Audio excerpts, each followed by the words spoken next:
he basically just got malaria and left. He still saw advancement through the ranks that year as he was promoted to first lieutenant, serving as the regimental adjutant. So he starts serving on recruiting duty in Philadelphia for a short time, and then he gets reassigned to the old regiment, his 3rd Artillery, and he becomes the company commander of that battery and promoted to the rank of captain. Now, during the 1840s, rewind. It's actually time for our first commercial break. So when we get back, I'll start talking about his career after he took over that company command position, and we will be right back after a word from our sponsors. And we're back. When we left off, Braxton Bragg had just been promoted to the rank of captain and took over the battery leadership of his old artillery battery that he had served with in the Second Seminole War. And now we move on to the 1840s. So during the 1840s, Bragg ends up moving around extensively and served in a bunch of different posts, including this company command that he just took up. However, it was during this time that several of his colleagues began to notice several different things about Braxton that stood out. First, he was a highly intelligent and analytical officer, but he often found issues with how parts of the Army were being ran. So, again, as I noted, he was an extremely smart individual. That's why he was able to get into West Point at that period of time. But what is often a issue for people who are too smart for their own good, they end up causing problems for themselves, and this was especially true for Braxton Bragg, because, as I said, he found issues with how the Army was being ran at this point in time. And he would frequently send letters of complaint to Congress. Now, if you have served in the military before, you know that if you have issues with your unit, what you're supposed to do, or if you have issues with the Army as a whole, is you use your chain of command. You use those different channels in order to voice your concerns. Braxton, either he might now, in his defense, he might have gone through these channels before. He could have told like his battalion commander or whoever who was above him about the issues he had with the way the Army was being ran. I highly doubt it based on the stuff he was writing about and what I've read. He wasn't having a particular like personal issue with the Army. He just looked at how it was being ran as a whole and thought he could do it better. And so he decided that, Congress is the oversight for the military. I'll write to congressmen in my state and complain about the way the Army's being ran. So completely bypassing his chain of command, kind of bad-mouthing them to members of Congress. Now, Braxton's family, as I've discussed earlier in the episode, was fairly prominent due to the fact that, several of his brothers end up serving as politicians for the state of North Carolina and the state of Alabama. So people know the Bragg family in Washington, D.C. So when he's writing these letters to Congress, they aren't, being ignored. And it's not for a good reason, not for Bragg.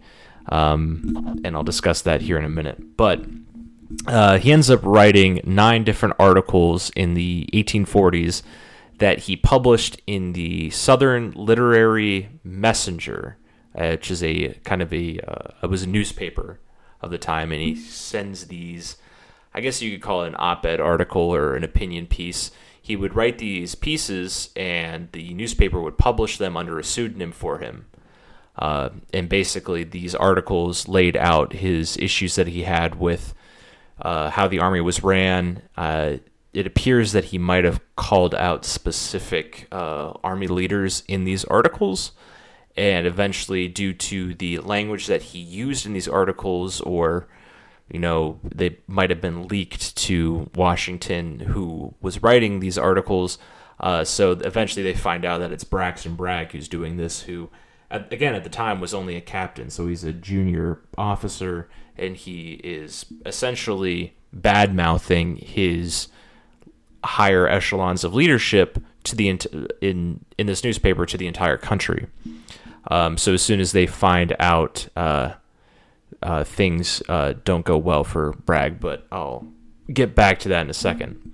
So the other thing that his colleagues began to notice, they noted that Bragg was an extremely ambitious officer in such a way that it put off many of his contemporaries, and it bordered on narcissism. So he, like I noted earlier, he became obsessed with self-image due to the fact that his mother had served time in jail when she was pregnant with him, and now we're starting to see that impact on young Braxton. We're starting to see it come out as he gets older, and it manifests itself in this kind of this narcissistic type of behavior, this kind of personality that he is beginning to grow. Again, they recognize that he's ambitious, and it's not necessarily a bad thing to be ambitious, but he begins to think highly of himself, or believe that he deserves a higher station than the one that he's currently in. It's also the reason, in part, that he ends up writing those letters in the Southern Literary Messenger and sending off messages to Congress. That all kind of stems from this personality that he has developed. Lastly, and this is going to be probably I shouldn't say the biggest thing, but this is going to have one of the biggest impacts, if not the biggest, on where Braxton's career is going to go. His colleagues noted that he was fiercely patriotic for his home state of North Carolina, as well as the South as a whole, which obviously this guy's eventually going to serve in the Confederate Army, so it would make sense that he would have sympathies for the Southern cause prior to the Civil War. And it was also noted that he was himself a Southerner. At the time, he had a friend by the name of William Tecumseh Sherman, who you might have heard of before. And at the time, he noted the ferocity that Bragg had, and made note of at least one event where Bragg challenged a man to a duel for insulting his home state of North Carolina. This last note of personality was starkly defining for Bragg, as his love for his home and the South also extended to a fervent hatred of the North. His fellow officer, Erasmus D. Keyes, noted that he held a feeling of intolerant sectionalism, which caused constant tension between himself and Bragg.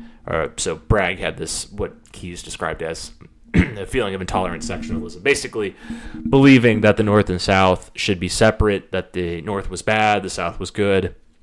And again, he had a fervent patriotism for his home state of North Carolina. I believe the insult that the man he challenged to a duel, I believe the insult was had to do with something about North Carolina being the lesser of the two Carolinas or something of that nature.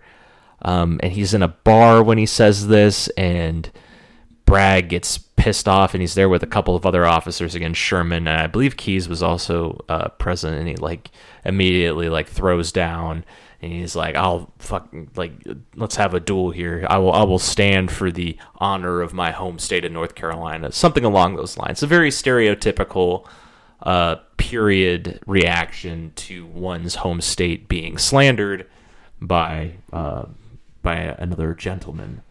So again, this gives you a better idea of who Braxton Bragg was. He was very, very patriotic for his home state of North Carolina and for the South as a whole.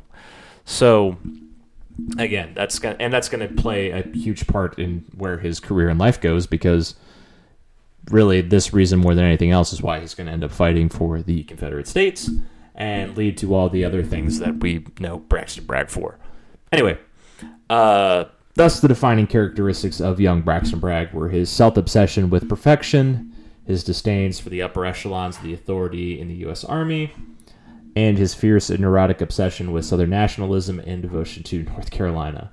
So he's a narcissist, he doesn't respect authority, and he's got a strong feeling of sectionalism. So these are, not great character qualities to have, and they can definitely show us where he's going to go based on those character qualities. And like I said earlier, those letters that he wrote to Congress and the opinion pieces that he wrote in the newspaper come around to bite him in the ass, and they do in the mid-1840s. In the aforementioned articles that he wrote, he criticized high command, including General Winfield Scott, who is... I want to do an episode on him, too, because he's got one of the most impactful careers on the early U.S. Army. He serves as one of the top generals for many, many years. He had service in the Mexican-American War leading up to the Civil War, and then he was the guy who kind of was the mastermind behind the Anaconda Plan during the Civil War, and he was a pretty old guy by that point.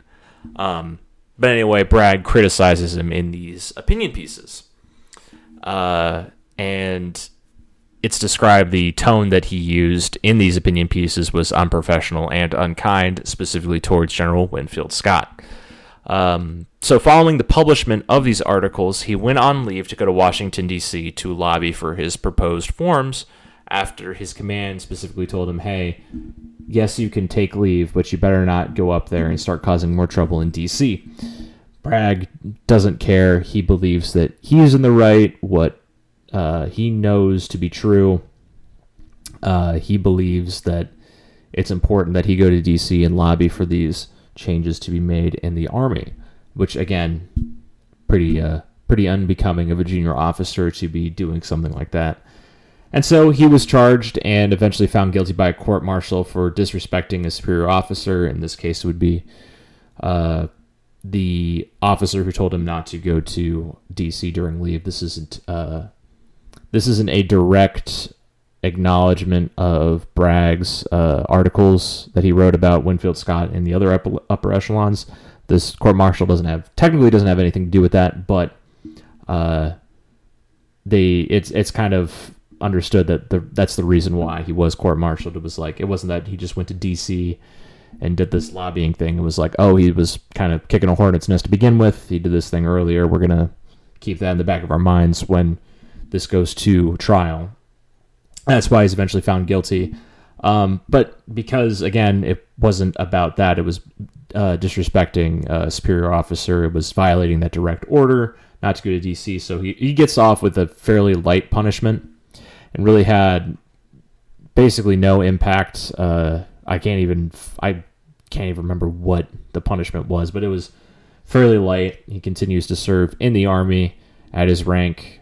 Really, the disciplinary action against him ends up having little to any kind of impact on his behavior. He goes about the same way that he was prior to. Really, the only thing that it does, it enraged him more and caused him to have even less respect for the upper echelons of the Army.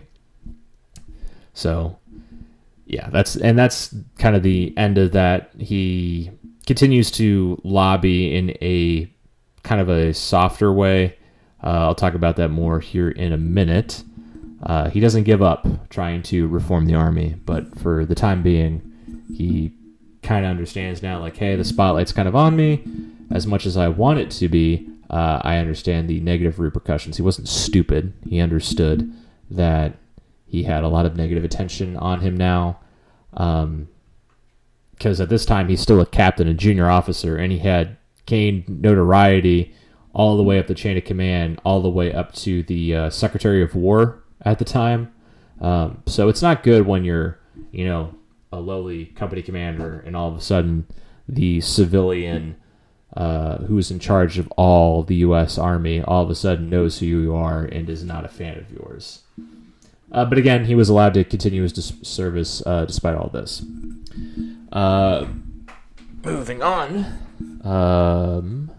Where are we at? I think it's time for another commercial break. All right, so after this, we're going to get back into his military career following his little his court-martial and his little escapade that he had in D.C. We're going to be moving on to his service in the Mexican-American War and leading up to what he was doing prior to the Civil War. And we'll be right back after these messages.